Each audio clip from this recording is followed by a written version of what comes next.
Olá, pessoal, bem-vindos a mais uma análise. Hoje a gente vai mergulhar direto numa narrativa super intensa detalhada por Daniel e Isabela Mastral sobre infiltração oculta e batalha espiritual. É um material que chama muita atenção pelas alegações bem estruturadas e nós vamos mapear tudo isso de forma objetiva, extraindo exatamente o que a fonte tem a dizer. O livro que a gente está dissecando hoje não é uma leitura comum. Ele se apresenta como uma revelação progressiva e super detalhada de uma irmandade satânica secreta. A ideia do texto é revelar não só as doutrinas mais obscuras desse grupo, mas também as supostas estratégias globais deles. É o tipo de material que vai tirando o véu aos poucos, sabe? Construindo o mistério camada por camada. E a coisa toda começa com uma isca intelectual genial. Imagina só ouvir de um mestre que o texto chama de zórdico a seguinte provocação. E se a gente pudesse usar 100% do nosso potencial, em vez de só 10%? Esse é o gancho perfeito. Na hora do recrutamento, ninguém fala de trevas. A promessa é sobre superdesenvolvimento humano, sobre iluminar a mente. É uma tática de atração sutil e absurdamente eficaz. Então, para organizar nossa exploração, nós dividimos as alegações em 5 etapas bem lógicas. Os passos para o oculto, o grande objetivo da Irmandade, os rituais, os textos sagrados e, por fim, a realidade da batalha espiritual. Vamos começar direto pelo recrutamento. Ponto número 1. Os passos em direção ao oculto e como funciona essa revelação progressiva. Segundo o texto, ninguém entra nessa irmandade de supetão. É um processo incrivelmente gradual, blindando a verdadeira natureza sombria da coisa atrás daquela busca por poder interior. Os autores descrevem uma escalada milimetricamente calculada. Tudo começa com exercícios mentais que parecem super inofensivos. Depois, o negócio evolui para as artes mágicas, focando em telepatia e telecinese. E a cartada final é uma simbiose energética profunda e sombria com entidades espirituais.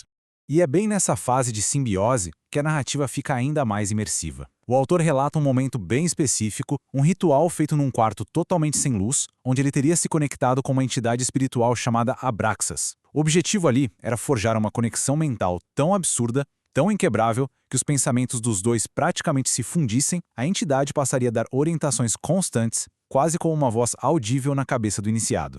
Certo, passando para nossa seção 2, qual é o grande objetivo da Irmandade e como funciona essa infiltração global?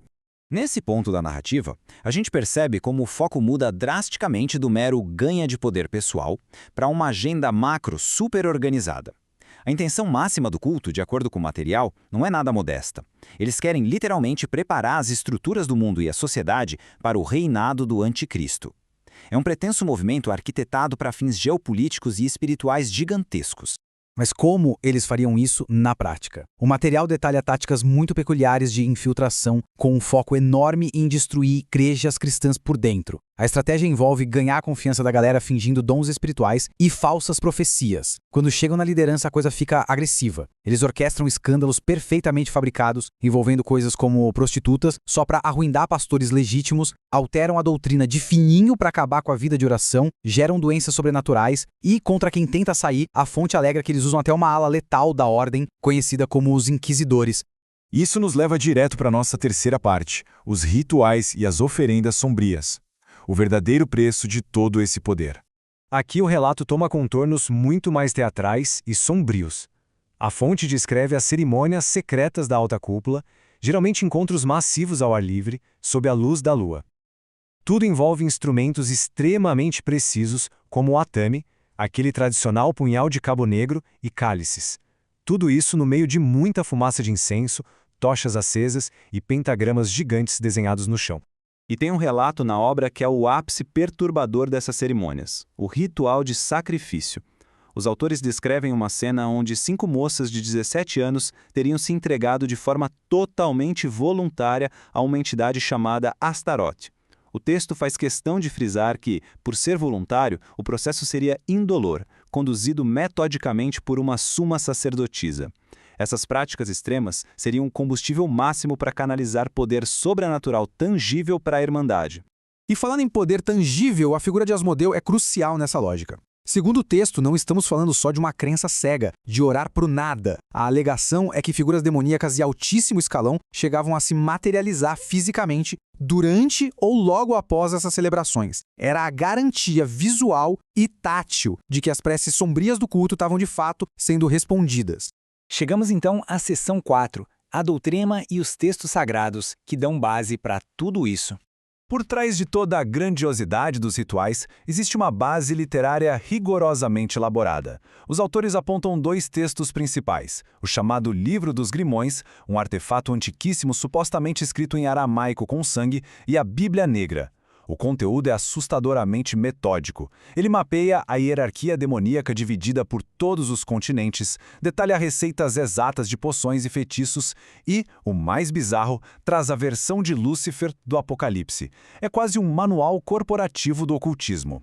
Só que essa literatura não é feita para ficar na estante pegando pó. É puro armamento tático. A fonte afirma com todas as letras que a Irmandade vasculha esses textos para lançar ataques espirituais altamente direcionados contra grandes líderes cristãos. A intenção é canalizar essas forças para causar de tudo, de acidentes e doenças devastadoras a escândalos midiáticos fulminantes. E quando uma dessas figuras cai, vira motivo de festa para o culto. E isso nos traz à seção 5, a realidade da batalha espiritual e a perspectiva evangélica sobre tudo isso. O grande trunfo da lógica dos autores está em como eles separam as leis que regem as diferentes dimensões. De um lado, as leis do nosso mundo físico que a gente conhece muito bem. A gravidade, a combustão, aquilo que a gente pode tocar. Do outro lado, as leis do mundo espiritual. A mensagem central da fonte é que essas dimensões estão o tempo todo se esbarrando. Aquilo que parece um mero acaso no mundo visível, muitas vezes é resultado direto de maquinações na realidade espiritual. Puxando aquela clássica passagem bíblica de Efésios, capítulo 6, versículo 12, o livro materializa a ideia de que a nossa verdadeira luta nunca é contra carne e sangue. A argumentação da fonte é bem direta. Os verdadeiros inimigos por trás das fraquezas humanas, das intrigas globais e das tragédias são forças organizadas operando a partir dessas dimensões espirituais ocultas. Para fechar a nossa análise de hoje, vale a pena a gente dar um passo para trás e pensar de forma mais ampla.